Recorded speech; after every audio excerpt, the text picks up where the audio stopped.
Levítico capítulos 3 e 4. Se apresentar ao Senhor um animal do rebanho de gado como oferta de paz, poderá ser macho ou fêmea, desde que seja sem defeito. Coloque a mão sobre a cabeça do animal e mate-o à entrada da tenda do encontro.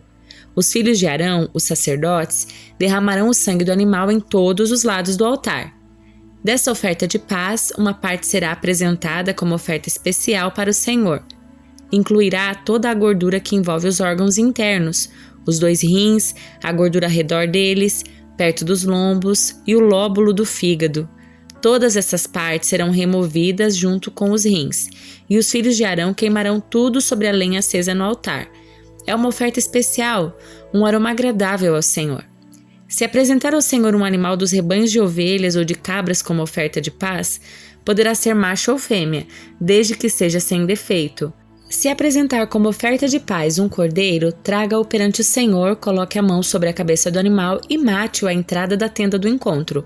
Os filhos de Arão derramarão o sangue do cordeiro em todos os lados do altar. Dessa oferta de paz, a gordura será apresentada como oferta especial para o Senhor. Incluirá a gordura da parte gorda da cauda, cortada rente à espinha. Toda a gordura que envolve os órgãos internos, os 2 rins, a gordura ao redor deles, perto dos lombos e o lóbulo do fígado. Todas essas partes serão removidas junto com os rins, e o sacerdote queimará tudo no altar. É uma oferta especial de alimento apresentada ao Senhor. Se apresentar um cabrito como oferta, traga-o perante o Senhor, coloque a mão sobre a cabeça do animal e mate-o à entrada da tenda do encontro. Os filhos de Arão derramarão o sangue do cabrito em todos os lados do altar. Dessa oferta, uma parte será apresentada como oferta especial para o Senhor. Incluirá toda a gordura que envolve os órgãos internos, os 2 rins, a gordura ao redor deles, perto dos lombos, e o lóbulo do fígado. Todas essas partes serão removidas junto com os rins, e o sacerdote queimará tudo no altar. É uma oferta especial de alimento, um aroma agradável ao Senhor. Toda a gordura pertence ao Senhor. Jamais coma a gordura ou o sangue. Essa é uma lei permanente para você e deve ser cumprida de geração em geração, onde quer que morarem.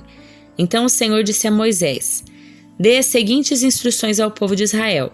É isto que devem fazer aqueles que pecam sem intenção, quebrando algum dos mandamentos do Senhor.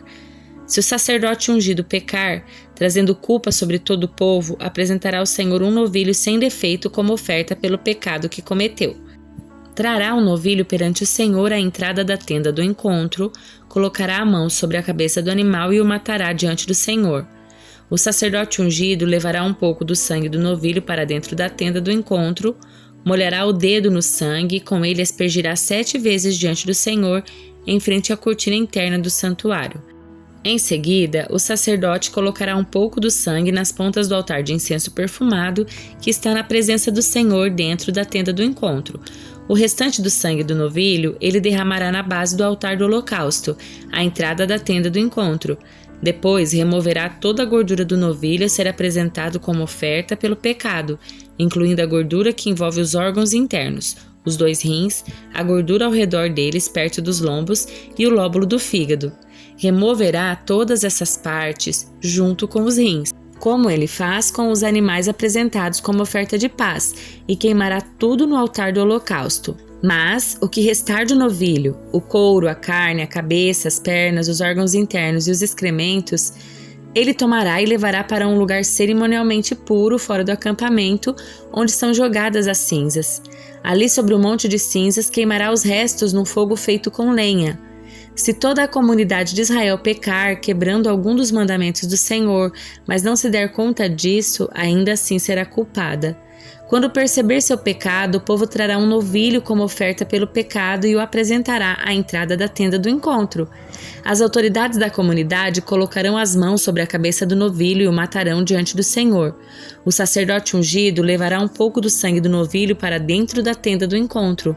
Molhará o dedo no sangue e com ele aspergirá 7 vezes diante do Senhor em frente à cortina interna. Em seguida, colocará um pouco do sangue nas pontas do altar que está na presença do Senhor dentro da tenda do encontro. O restante do sangue do novilho ele derramará na base do altar do holocausto, à entrada da tenda do encontro. Depois, removerá toda a gordura do novilho e a queimará no altar, como se faz com o novilho apresentado como oferta pelo pecado. Desse modo, o sacerdote fará expiação pelo povo e eles serão perdoados. Então o sacerdote tomará o que restar do novilho, levará para fora do acampamento e o queimará ali, como se faz com a oferta pelo pecado. Essa oferta é pelo pecado de toda a comunidade de Israel. Se um dos líderes do povo pecar, quebrando algum dos mandamentos do Senhor seu Deus, mas não se der conta disso, ainda assim será culpado. Quando perceber seu pecado, o líder apresentará como oferta um bode sem defeito. Colocará a mão sobre a cabeça do bode e o matará diante do Senhor no mesmo lugar onde são mortos os animais para o holocausto. É uma oferta pelo pecado. O sacerdote molhará o dedo no sangue da oferta pelo pecado e o colocará nas pontas do altar do holocausto. O restante do sangue ele derramará na base do altar. Em seguida, queimará no altar toda a gordura do bode, como se faz com a oferta de paz. Desse modo, o sacerdote fará expiação pelo líder e ele será perdoado. Se outra pessoa do povo pecar, quebrando algum dos mandamentos do Senhor, mas não se der conta disso, ainda assim será culpada. Quando perceber seu pecado, ela apresentará como oferta pelo pecado uma cabra sem defeito. Colocará a mão sobre a cabeça do animal da oferta pelo pecado e o matará no mesmo lugar onde são mortos os animais para os holocaustos. O sacerdote molhará o dedo no sangue e o colocará nas pontas do altar do holocausto. O restante do sangue ele derramará na base do altar. Em seguida, removerá toda a gordura da cabra, como se faz com a oferta de paz, e a queimará sobre o altar como um aroma agradável ao Senhor. Desse modo, o sacerdote fará expiação pela pessoa e ela será perdoada. Se alguém trouxer uma ovelha como oferta pelo pecado, deverá ser sem defeito.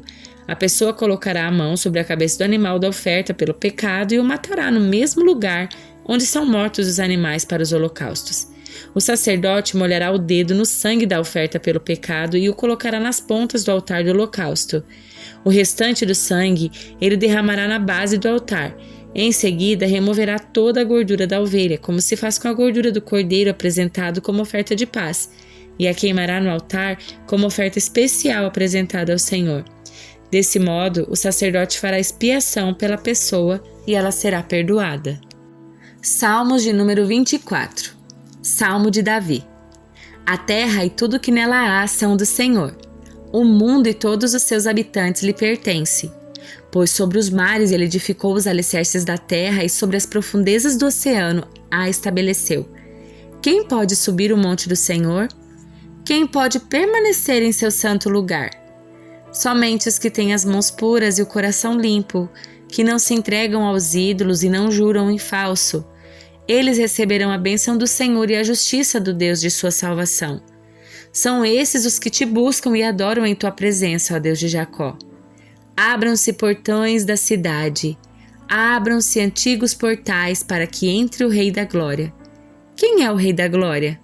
O Senhor forte e poderoso, o Senhor invencível nas batalhas. Abram-se portões da cidade, abram-se antigos portais para que entre o Rei da Glória. Quem é o Rei da Glória? O Senhor dos Exércitos. Ele é o Rei da Glória. Evangelho de Lucas, capítulo 3. Era o 15º ano do reinado do imperador Tibério César. Pôncio Pilatos era governador da Judéia. Herodes Antipas governava a Galiléia. Seu irmão Filipe governava a Itureia e Traconites, e Lisânias governava a Abilene. Anás e Caifás eram os sumos sacerdotes. Nesse ano veio uma mensagem de Deus a João, filho de Zacarias, que vivia no deserto. João percorreu os arredores do rio Jordão, pregando o batismo como sinal de arrependimento para o perdão dos pecados. O profeta Isaías se referia a João quando escreveu em seu livro: Ele é uma voz que clama no deserto. Preparem o caminho para a vinda do Senhor. Abram uma estrada para ele. Os vales serão aterrados, os montes e as colinas nivelados, as curvas endireitadas e os lugares acidentados aplanados. Então, todos verão a salvação enviada por Deus. João dizia às multidões que vinham até ele para serem batizadas: Raça de víboras! Quem os convenceu a fugir da ira que está por vir? Provem por suas ações que vocês se arrependeram. Não digam uns aos outros: estamos a salvo, pois somos filhos de Abraão. Isso não significa nada, pois eu lhes digo que até dessas pedras Deus pode fazer surgir filhos de Abraão. Agora mesmo o machado do julgamento está pronto para cortar as raízes das árvores. Toda árvore que não produz bons frutos será cortada e lançada no fogo. As multidões perguntavam: o que devemos fazer? João respondeu: se tiverem 2 vestimentas, deem uma a quem não tem. Se tiverem comida, dividam com quem passa fome. Cobradores de impostos também vinham para ser batizados e perguntavam: Mestre, o que devemos fazer? Ele respondeu: não cobrem impostos além daquilo que é exigido. E nós? Perguntaram alguns soldados. O que devemos fazer? João respondeu: não pratiquem extorsão nem façam acusações falsas. Contentem-se com seu salário. Todos esperavam que o Cristo viesse em breve e estavam ansiosos para saber se João era ele. João respondeu às perguntas deles, dizendo: eu os batizo com água, mas em breve virá aquele mais poderoso que eu, alguém tão superior que eu não sou digno de desatar as correias das suas sandálias. Ele os batizará com o Espírito Santo e com fogo. Ele já tem na mão a pá e com ela separará a palha do trigo, a fim de limpar a área onde os cereais são debulhados. Juntará o trigo no celeiro, mas queimará a palha num fogo que nunca se apaga. João usou muitas advertências semelhantes ao anunciar as boas novas ao povo. João também criticou publicamente Herodes Antipas, o governador da Galileia, por ter se casado com Herodias, esposa do seu irmão, e por muitas outras maldades que havia cometido. A essas maldades, Herodes acrescentou outra, mandando prender João. Certo dia, quando as multidões estavam sendo batizadas, Jesus também foi batizado. Enquanto orava, o céu se abriu e o Espírito Santo desceu sobre ele em forma corpórea de uma pomba. E uma voz do céu disse: você é meu filho amado, que me dá grande alegria. Jesus estava com cerca de 30 anos quando começou seu ministério. Jesus era conhecido como filho de José. José era filho de Eli. Eli era filho de Matate. Matate era filho de Levi. Levi era filho de Melque. Melque era filho de Janai. Janai era filho de José. José era filho de Matatias. Matatias era filho de Amós. Amós era filho de Naum. Naum era filho de Esli. Esli, filho de Nagai. Nagai era filho de Maate. Maate era filho de Matatias. Matatias era filho de Semei. Semei era filho de Joseque. Joseque era filho de Jodá. Jodá era filho de Joanã. Joanã era filho de Ressá. Ressá era filho de Zorobabel. Zorobabel era filho de Salatiel. Salatiel era filho de Neri. Neri, filho de Melque. Melque, filho de Ade. Ade era filho de Cozã. Cozã era filho de Elmadã. Elmadã era filho de Er era filho de Josué. Josué era filho de Eliezer. Eliezer era filho de Jorim. Jorim, filho de Matate. Matate, filho de Levi. Levi era filho de Simeão. Simeão era filho de Judá. Judá era filho de José. José era filho de Jonã. Jonã era filho de Eliaquim. Eliaquim era filho de Meleá. Meleá era filho de Mená. Mená era filho de Matatá. Matatá era filho de Natã. Natã era filho de Davi. Davi era filho de Jessé. Jessé era filho de Obed. Obed era filho de Boaz. Boaz era filho de Salmão. Salmão era filho de Naasson. Naasson era filho de Aminadab. Aminadab era filho de Admin. Admin era filho de Arni. Arni era filho de Esrom. Esrom era filho de Pérez. Pérez era filho de Judá. Judá era filho de Jacó. Jacó era filho de Isaque. Isaque era filho de Abraão. Abraão era filho de Terá. Terá era filho de Naor. Naor era filho de Serugue. Serugue era filho de Ragaú. Ragaú era filho de Faleque. Faleque era filho de Eber. Eber era filho de Salá. Salá era filho de Cainã. Cainã era filho de Arfaxade. Arfaxade era filho de Sem. Sem era filho de Noé. Noé era filho de Lameque. Lameque era filho de Matusalém. Matusalém era filho de Enoque. Enoque era filho de Jared. Jared era filho de Maalaleel. Maalaleel era filho de Cainã. Cainã era filho de Enos. Enos era filho de Sete. Sete era filho de Adão.